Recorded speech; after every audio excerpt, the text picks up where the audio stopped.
ሰላም ጤና ይስጥልን ክቡራን የዩቲዩብ ቤተሰቦች፣ የሰዓቱን አጫጭር መረጃዎች እየቀርብ ያለው እስከ ፍጻሜው አብራችሁን ቆዩ።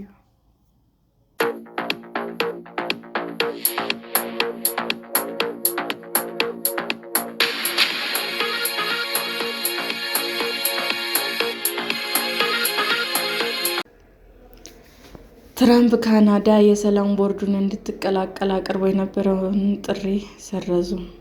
የአሜሪካው ፕሬዝዳንት ዶናልድ ትራምፕ ያቋቋሙት የሰላም ቦርድ ካናዳ እንድትቀላቀል አቅርበው የነበረውን ጥሪ ሰረዙ። በሁለቱ ሀገራት መካከል ያለው ግንኙነት መሻከሩን ተከትሎ ትራምፕ ካናዳ ቦርዱን እንድትቀላቀል ቀርቦ የነበረውን ጥሪ መሰረዙን በዚህ ደብዳቤ እናሳውቃለን ሲሉም ለጠቅላይ ሚኒስትር ማርክ ካርኒ መልእክት ልከዋል። የካናዳው ጠቅላይ ሚኒስትር አሜሪካ በዓለም አቀፍ አሰላለፍ ያላት ሚና እንደሚቀለበስ ከሰሞኑ ተናግረዋል። ካናዳ የትራምፕን የሰላም ቦርድ ለመቀላቀል ገንዘብ እንደማትከፍል አስታውቃለች። ቋሚ የቦርዱ አባል ለመሆን $1 ቢሊዮን መክፈል ያስፈልጋል መባሉ ካናዳ አልተቀበለችም። ከ3 ዓመት በላይ ለሚዘልቅ ጊዜ የጋዛ ሰላም ቦርድ ቋሚ አባል መሆን የሚፈልጉት አካላት $1 ቢሊዮን መክፈል አለባቸው።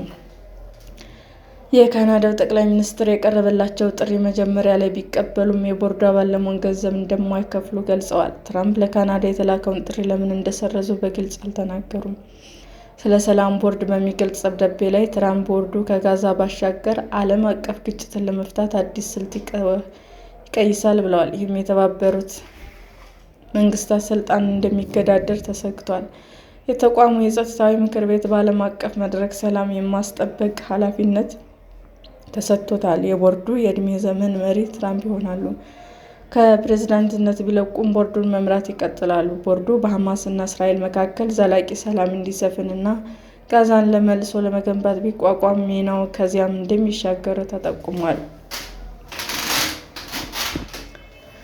ወደ 60 ሀገራት ቦርዱን እንዲቀላቀሉ ተጠይቀዋል።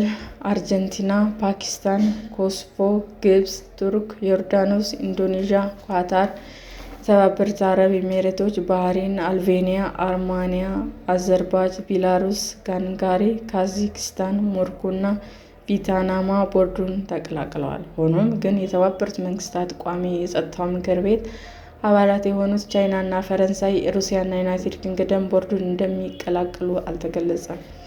የዓለም ምጣኔ ሀብት ጉባኤ በዳቮስ ሲካሄድ የካናዳው ጠቅላይ ሚኒስትር ትራምፕ የሚተች ንግግር ካደረጉ በኋላ ታዳሚዎቹ በጭብጨባ ድጋፍ ሰጥተዋቸዋል። መካከለኛው አቅም ያላቸው ሀገራት ተባብረው የሀያላን ሀገራትን የምጣኔ ሀብት ጫና መቋቋም አለባቸው ሲሉም ተናግረዋል። በንግግራቸው አሜሪካን በቀጥታ አልጠቀሱም። ትራምፕ በነጋታው በስዊዝ አልፓይን መዝናኛ ካናዳ የምትኖረው በአሜሪካ ምክንያት ነው፣ ማርክ በቀጣይ ንግግር ስታደርግ ይህንን አስታውስ ብለው ተናግረዋል። በቀጣዩ ቀን የካናዳው ጠቅላይ ሚኒስትር በሰጡት ምላሽ ካናዳ የምትኖረው በአሜሪካ ምክንያት አይደለም፣ ካናዳ የበለጸገችው በካናዳውያን አማካኝነት ነው ብለዋል።